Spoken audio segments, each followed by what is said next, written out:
Good evening, everyone. Happy Wednesday. You know what that means, right? It is time for adventures in comprehension. I'm super excited that it's Wednesday, and I have been looking forward to this topic since I made my Facebook Live schedule. It is one of my favorite things to not only teach in the classroom, but to also talk about with other educators and to share with other educators. So I'm really excited for tonight.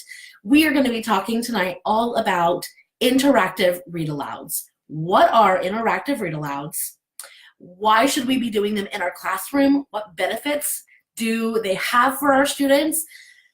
And then, of course, most importantly, how do you plan a true interactive read-aloud? And by golly, I have an amazing freebie for you. So you are going to want to stick around. You're going to want to stay tuned to figure out how to get that freebie. And you're going to want to hear all the amazing things that we have to talk about tonight. So if you want to join me, go grab a drink, find a comfy chair, sit back and relax, and make sure, of course, to say hello. So drop a comment, let me know your name, of course, where you're from, what grade you teach, and let's add in something special. Tell me your favorite read aloud story, your favorite mentor text or picture book that you love to read aloud to your students. So, hello, my name is Sierra Harris. I am the author over at Adventures of Room 129, and I go live every Wednesday night, 8:30 p.m. I'm right here with all of you sharing and talking about all things reading comprehension. That's my focus this year. That's my focus for and with all of you. So if you've tuned in before, great, welcome back. If you're tuning in for the first time, I'm so excited to have you. So tonight, like I said, we're going to be focusing on all things interactive read-alouds. And I have a pretty awesome freebie that I put together for you. It's even bound. I got to get out my binding machine for this one, you guys. Like, come on, you know it's good when you bind it, right? So look at this beauty. It is the Read-Aloud Guidebook. It is a step-by-step guide on how to set up and to plan out your interactive read-alouds. So this you are going to want to have in your hands. So we're going to be talking about everything that's inside the guidebook. We're going to be talking about how you can get the guidebook, but we're going to take it one step at a time. So, of course, thank you so much for joining me. I'm going to give everyone a few seconds to obviously pop in.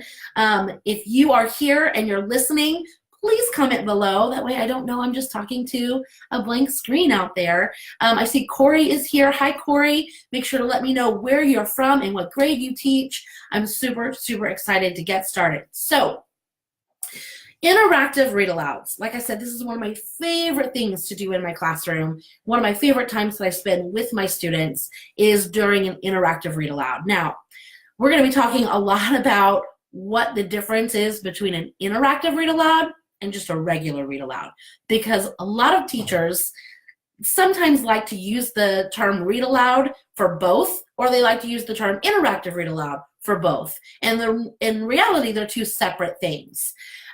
So I want to make sure we know the difference between the two. That way we can do justice for both of them. So, oh, hi, April. Hey, Emily. Amanda, you're all popping on. Thank you so much. Make sure you stop and say hi and let me know. And let me know your favorite read aloud too. I want to hear all of your favorites. I brought one of my favorites with me tonight. Mine's Amazing Grace. I love this book. Oh my gosh. We probably read it 5, 6, or more times a year. There's so much we can get out of that story. So, all right, we're going to go ahead and get started. Let's talk about what is an interactive read aloud. I want to make sure we're all on the same page. So even if you know what an interactive read aloud is, that's fine. Share in the comments, you know, what you think it is, and we're going to kind of get through this part. That way we can get to the good stuff, right? Okay, so in a typical read aloud, just your normal, I'm going to pick up a book and read, right? It's chosen for enjoyment, right? It's very passive. I'm going to read this book out loud, and we're just going to enjoy it, okay? An interactive read aloud, however, is planned. It is purposeful. It is planned. It has an objective. We are picking this book for a reason. I am reading it for this reason. And typically there's data behind that reason. My students are struggling with making connections. So I know this book really can hit, hone in on that strategy for my students. So we're going to use this book, and that is going to be our objective, is going to be making connections. So there's a true purpose and objective behind an interactive read aloud. Another good difference between the two is that when students are listening to just a regular read aloud, they are very passive, right? They're sitting, they're listening, they're enjoying. You may ask them some questions, right? Just to kind of make sure they're listening, but it's not necessarily for a purpose or for an objective. In an interactive read aloud, students are very involved and they are engaged in the process of all of the thinking that you are having them do that, again, is tied to the objective that you've chosen them. So they're doing all of the things that a reader would do if they were the ones actually sitting and reading the book themselves. All of that thinking process is on their shoulders, unless, of course, you're modeling, which we're going to get to that in a second.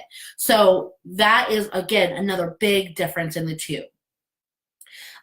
So interactive read alouds, this is a question I get all the time, like how much time should an interactive read aloud take? And that does depend on grade level, of course. So if you're teaching a younger grade, your attention span clearly is going to be a lot shorter than if you're teaching an older grade like third, fourth, or fifth grade.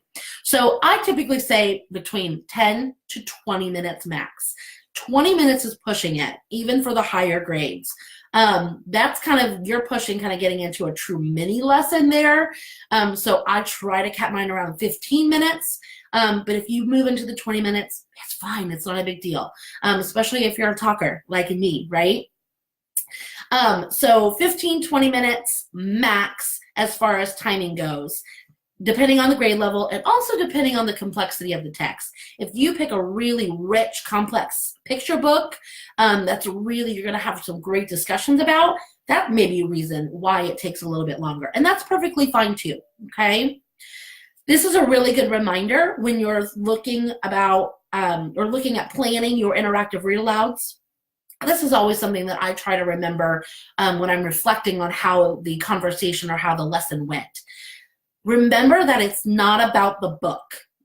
Interactive read alouds are not about the book. Yes, I know that sounds weird because we purposely pick a book to match the strategy. However, it is about the strategy. That's what you're focusing on. Your whole reason for doing this isn't because you love this book and you just want your kids to hear it because it's a great little story. It's not about this. It's about what your data is showing you and what strategies and skills your students need to improve upon. So with the end of the lesson, if you're kind of reflecting and thinking and you can't, come off the top of your head with 10 different times where you are focusing on that strategy, then you probably focus on the book too much. So again, that's one of those things I try to keep, right at the forefront of my mind when I'm making sure I'm doing a true interactive read aloud versus doing just a regular old, we're going to enjoy this book, sit down and read aloud, okay? Also, throughout an interactive read aloud, students learn how to have rich conversations with a text. You're modeling that for them throughout it. You're having them talk to one another, whether it be a turn and talk, use accountable talk, or if they're doing stop and jots, whatever that is, you're modeling that strategy of conversations within a text. And so what that does is it's going to translate to if you're wanting to do literature circles or if you're wanting to do book clubs or just independent reading. Because independent reading, I tell my students, you're having conversations about a text, but with your own mind. So even if they're not talking to someone, it's still modeling and setting them up for those rich conversations with the text, okay? All right, so that is all about what is an interactive read aloud. So hopefully, if you have those definitions or if you knew all that, that's great. Maybe I shine a little light on a few things here or there. But I want to talk real quick about some of the benefits because this is one of the things. I get a lot of teachers who come to me, like every day, we all have tons of stuff on our plates, right? We're teachers, we get that. Our to-do list is a mile long, and who has time to squeeze in anything else? But interactive read-alouds need to be in that list, and they need to be a priority because the benefits of an interactive read-aloud truly surpass the benefits of the lesson you probably had planned that's going to take the same amount of time. So there are a lot of benefits to that, and I want to take some time to really talk with you about what those are. So interactive read-alouds give all students access to very rich text that they may not have typically had access to if you hadn't planned that interactive read-aloud for them. So this is talking about students who maybe have a second language, they're ELL students. This is talking about students who maybe have a learning disability, or students with dyslexia, or who have an IEP for whatever reason, and they're maybe reading on a little bit lower level. But because they can't read the text, they can still participate with you. They can still do the thinking and the conversations and the stop and jot. They can do all of that. They just can't read the words, correct? So they're getting all of these experiences from your interactive read-alouds, and it's providing them so much more scaffolding than a typical lesson would, where you're going to be doing this printable or this activity or whatever. They need to have those conversations modeled. They need to hear your thinking out loud. They need to hear other students think out loud. And all of that combined is really providing them an opportunity in which they may not have gotten prior or beforehand in a different type of lesson. Also, interactive read-alouds provide you with tons of opportunities for cross-curricular lessons. So I was one of those teachers who very much struggled getting in my science and my social studies. My schedule was jam-packed, right? I mean, we couldn't even barely get our reading lessons done, let alone do we have time for science and math. So we got smart. I got smart. Science and social studies, in my principal's words, were it's fancy reading. It's really what it is. So I went and found very rich texts that were science and social studies based, and that's what we would help integrate in. So we were still focusing on strategies, remember, because it's not about the book. So we would make connections, or we would ask questions based on our nonfiction text with a science or social studies twist in them. So again, it's still about the strategy, but I was able to throw in some of the conversations and topics that we needed to cover in those other standards as well. We were killing a lot of birds with one stone in those 20 minutes. It was fantastic. Another really good benefit is that you are building, and I've got my water just in case I start coughing on you. You are helping to build your students' background knowledge. You are helping to build your students' vocabulary. And this is the best one of all, interactive read-alouds truly help build a sense of community. And I know that's true too with typical read-alouds, but when in an interactive read-aloud, when you have that purpose and you're truly dialoguing and conversing and you're doing all these strategies and it's rich and meaningful and you're digging really deep into the text, more than just a passive, like, let's read this for fun, the sense of community is even stronger there. So there's so many other benefits to it as well. And then this is just kind of like a random bonus. But like I said, this Amazing Grace, one of my favorite mentor texts, we read this thing 6-7 times a year. And that's okay, because you know what? Every time we read this text, we're reading it for a completely different objective. So it may be early in the year and my students are struggling with making connections. Boom, I'm pulling this book out and we're going to practice making connections. Then it may be a month or so later and my students are struggling with asking questions. Boom, I am pulling this out again, because it does not matter. Every time we read this, and we read it with a different lens, and we're looking at it completely differently. We're analyzing it in a different way.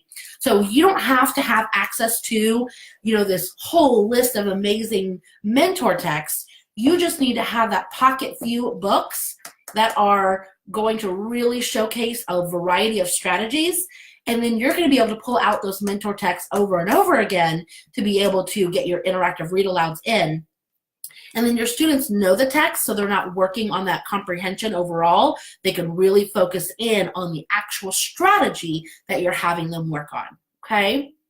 All right, so your freebie tonight, I told you, was an awesome guidebook that I put together. So if you are unfamiliar with what interactive read-alouds are, if maybe these are completely familiar to you, but you just want to download it because it's pretty, whatever the case may be, it is there for you. So the link is over to the side. I believe it's bit.ly/interactive read-aloud 129. It's the link you're looking for. Inside here are lots of different things, so I want to point out a few of them. The notes that we just went through, all of the benefits and the what is an interactive read aloud, that's all in here. So if you thought like, oh my God, I just love everything she just said, I wish I was writing that down, don't worry about it, it's there for you. But the next thing I really want to show you is this beauty. I hope you can see it. I hope it's not flipped around. But I have put in here a mentor text list. So because it's about the strategy and not about the book, all of the strategies and skills are off to the side. And then I have given you 4 titles that you probably have in your own classroom library. If not, someone else down the hall has them, or your local library or your school library. These are books that are easily accessible. Okay, they're not going to be, you know, found by third parties on Amazon kind of books. So if you know your students are struggling with making inferences and you want to do or try an interactive read aloud, you know, you can go and break out My Lucky Day, Chalk, Animals Should Definitely Not Wear Clothing, or Whistle for Willie. Those are my 4 recommendations. So there's a mentor text list for all the different strategies inside of your guidebook for interactive read alouds. Okay? So I wanted to point that out to you before we moved on. Okay, so the next thing I want to talk to you about, or the next piece in your guidebook, is a lesson planning page. So this would be the page that you would take to the copy machine and you would put, you know, make a few copies or whatever, and want to keep them on hand. And I know the text is little, so if you want to download that and take a look while I'm talking, that's perfectly fine, or you can look at it later. But what this is, it's a checklist, excuse me, a checklist of everything that you are going to need prior to doing your interactive read aloud lesson, and then during the actual lesson itself, all of the steps, and we're going to walk through the steps here in just a second. I'm not going to leave you hanging, I promise. But all of the steps to actually doing an interactive read aloud, because remember, it's more than just reading a text. So this is a great little checklist, lesson planning page, whatever you want to call it, to just go through and make sure you've got all the pieces there. And once you use this a few times and it becomes second nature, you don't need it anymore. So that is in there as well. And then the final page, which I think these may be flipped in yours. So these are the 5 steps on how to plan out your actual interactive read aloud. And that's what we're going to go through next. So now that I've got you, and now I know that you're going, oh my gosh, I want to do these, or oh my gosh, I do these already, but what more can I learn? Let's talk about how do you actually plan for an interactive read aloud, okay? So the very first thing you want to do is use whatever data that you have, and I would prefer that it would be not data that's, you know, a semester old. Rich, more newer data would be more beneficial, of course. But you know what? Use what you got. So use data. What strategies or skills do your students need to improve on? Once you have identified the one skill or strategy, and yes, one, you do not want to bog them down and focus on more than one, because again, this is a 15-minute lesson. You can't juggle all the balls in 15 minutes. So pick your one skill or strategy, and then you're going to want to go and find your mentor text. So you can either use my mentor text list that I gave you. I know Pinterest, if you Google, like, you know, mentor text for asking questions, you're going to find a list 1,000 miles long. I promise, it's out there. So go and find a great mentor text that's appropriate for your students, that matches the skill or strategy that you need to teach. Step 1, super simple, right? Step 2, is you need to make sure, I'm going to take a quick drink. You need to make sure that you read the text from beginning until end as a reader yourself. And this is the one thing, especially if we're finding new books that, we may not always take the time to do, and we really need to make sure we do it. Even if it's a familiar read like Amazing Grace, every now and then I still do read it from beginning to end, because I want to make sure that inside this book there truly are opportunities for me to showcase the strategy. For example, if I'm wanting to focus on making inferences and I read through this book and I can't find times where I can sit and model making an inference, or I can ask questions about inferencing, then this is the wrong book. So you need to keep the strategy in mind as you're reading the book from beginning to end as a reader yourself before teaching, to make sure there are truly opportunities throughout the book for your skill or your strategy. Have your post-it notes ready, because when you do come across an opportunity, you want to mark that. So you can either mark it with a question, you can mark it with just a little light bulb or a star, because on that page, you're either going to do two things. The beginning of the lesson, you're going to model for your students, thinking out loud and modeling for them the strategy. So again, if I were doing making inferences and I come across a page that has a star, then I'm going to stop. I'm going to do a quick transition. And I always make sure teachers do a transition from reading to now I'm thinking. And I tell them just to stop and say, I'm wondering, or I'm thinking, because students need to know that, one, you're not reading anymore, and they need to know that you're modeling that thinking, okay? So stop when you get to that point, say, I'm wondering, and then blah, blah, blah, blah, blah, and talk through your inference that you just made on that page. And I would make sure that you model the strategy at least 2 times during your interactive read aloud. Then the rest of the opportunities that you find throughout your text that you want to share with your students, those are going to be the interactive part. Those are where you're going to involve your students. You can do that by asking questions. You can do that by having them practice the strategy. So have them make an inference or whatever the skill or strategy is, of course, that you chose. You can have them turn and talk, of course, hand up, stand up, pair up, share up, whatever that whole thing is called. Or you can have them do a stop and jot. Have them bring their whiteboards over, post-it notes over, ask them or pose a question that has to do with the strategy, and then have them jot down their ideas and share those as well. Just remember that whatever questions that you ask should be related to the strategy. This is not about, do we understand the story? This is not about, just right there type of questions.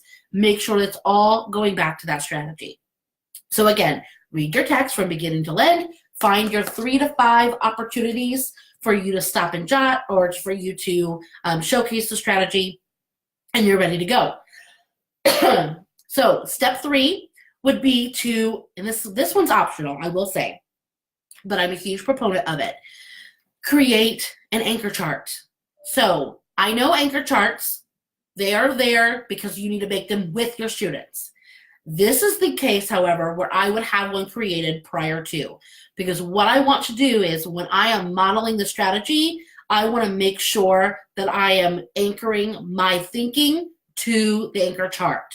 So I like having anchor charts in my interactive read-alouds, because when students are doing their own thinking during independent reading, during a lesson later on in the week that has to do with the skill or strategy, they can use that anchor chart as well, and I've been modeling it already for them. So again, do you have to have an anchor chart? I guess not, but I am telling you to, because I've seen more success with anchor charts used in interactive read-alouds than without, okay? Step 4 would be to use the lesson planning page, and I've got mine here on my adorable little, what's that called? A clipboard? Yes, a clipboard. Use your planning page to actually plan out your full lesson. So you're going to start with your hook. So lessons down here, you're going to start with your hook. Make sure you know how you're going to identify the strategy, define the strategy with your students. Why do you need to use the strategy? And then you'll start your read aloud, modeling it. It has, again, all the steps written down there. So make sure to go through, write down anything you need, check mark everything, make sure you've got all your ducks in a row for your lesson. And then finally, make sure that you have identified time to have them turn and talk. No matter what, at the end of that lesson, if you walk away and they did not get a chance to talk, it was a hugely missed opportunity. They have got to get a chance to talk to one another, not just you, but to each other, to truly practice and digest that text. So in your lesson planning page, that's written there as a check mark. Make sure you check mark that off and make sure that that is integrated into your lesson, okay? So like I said, very basic, 5 steps, and then I keep pulling this thing back up, sorry. But using this little checklist makes it so easy to be able to go through and check mark everything. It's all detailed out, even more than we talked about tonight. So if you don't use anything in that guidebook, this would be the page to use. And I know I had my pretty Erin Condren planner. I had my, Berteau and Company planner. I had all the pretty planners. But you better believe when it came to Interactive Read Aloud, I used these lesson plan pages for a long time because I wanted to make sure I got myself into the muscle memory and the habit of what a true interactive read aloud was supposed to be. I didn't want to miss any pieces. I wanted to do it justice because this was a lesson. This was not just a time for me to read a story to my students. This was a true lesson in which I knew I was going to be teaching my students. And I don't know if I mentioned this yet, but when you are, I don't take the cap off to take a drink, and I never take a drink. That's funny. But research shows when you are teaching comprehension strategies, not skills, strategies. But when you are teaching comprehension strategies, research shows that the best way to teach those is by modeling and thinking aloud. So interactive read-alouds are perfect for teaching all of your strategies. And if you don't know the difference between a skill and a strategy, leave a comment below and I will send you a link because that was a Facebook Live from like a few weeks ago, and it is one that you definitely want to go back and watch. So strategies, research shows you need to model. So interactive read-alouds, again, are perfect for that. Okay, so I think that's it for tonight, and I have loved every minute of this. You know that I can't read all of your comments until I go off, so I will make sure to go back, answer any questions that you have, say hello, of course, to everyone. If you have not gotten this already, make sure to go and find the link to download. Again, it's bit.ly/Interactive Read Aloud 129, I believe is the link. I also put the link over there to my new Facebook group. If you have not joined that group, you are going to want to join. Exclusive freebies, access to blog posts and resources before anyone else, and a chance for you to connect and communicate with other educators around the world. You're going to want to be there. So the link to that is over there as well. And the final link I gave you is a link to all of my building comprehension units. As you can see, we're really focusing on comprehension this year, hence the Facebook Lives every Wednesday all about comprehension. But a lot of the things that you're going to find that we talked about tonight are embedded into those units. So if you haven't checked those out, make sure you do so as well. So if you have any questions or comments about interactive read-alouds, please leave them. I will absolutely attend to every single one of them and get back with you. I hope that you enjoyed tonight. If you did, let me know. Send me a heart, send me a comment. I'd love hearing from you. It is 9 o'clock, 30 minutes on the dot. So I'm going to let you go, and I am probably going to go watch some TV because that sounds amazing right now. So thank you so much for joining me. Have an amazing rest of your week, and I will see you next week, Wednesday, 8:30. I will be right here. Will you? I hope so. Bye, guys.